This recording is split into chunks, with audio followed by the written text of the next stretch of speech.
Often people ask me about whitening the teeth. I mean, we all enjoy that look of a nice, fresh, white mouth.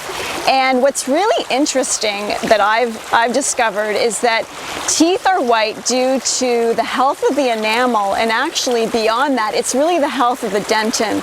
And the dentin is this really awesome area that's like inside your tooth. And that, when it's in good health, your teeth are white. And that's because the actual tooth is almost translucent, and it's the dentin inside the tooth, when it's full of strength and vitality, that makes the teeth white and opaque. So it's really the health of the dentin and the health of the enamel, because once the enamel starts getting porous and it loses its veneer, then that's when the dentin also starts eroding. So things to do for that are avoid all tooth whitening products, because over time what that does is it actually makes the enamel more porous, and then you get caught in a bit of a cycle where you have to kind of keep bleaching your teeth, but then it keeps eroding the enamel, but then you're kind of caught because you're not allowing the enamel to regenerate itself. Another thing is to really be sure that you don't have any calculus on your teeth, which is that hard buildup of tartar. And also to make sure that your saliva is being allowed to regenerate the enamel on your teeth all throughout the day.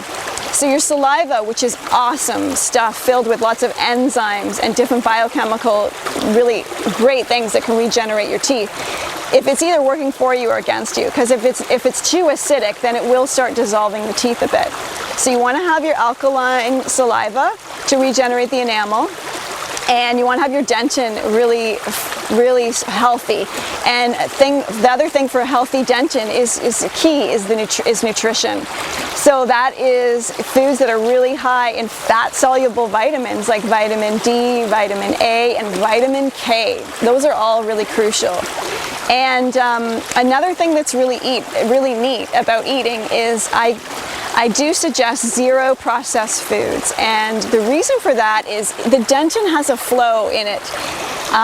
It's alive and it's inside the teeth, and what it does is it draws nutrients in, kind of like roots of a tree, and those nutrients come into the tooth and they feed the tooth. And if you're eating a lot of processed food, what happens is that flow, that natural body flow, is actually reversed, and it starts drawing out nutrients from the teeth. And so that's one way that cavities are formed as well. So a lot of interesting studies have been done where it's like soda pop, where we think it might be the sugars and the acid from being in the teeth. It's actually from them being ingested and being inside the digestive system. And processed food like that actually reverses the nutrient flow that should be going to the teeth and sucks it out of the tooth. So to keep white teeth, you need a really healthy diet, you need to be taking care of your teeth properly, and keep your saliva alkaline. And that's what I suggest for having really white, shiny, healthy, happy teeth.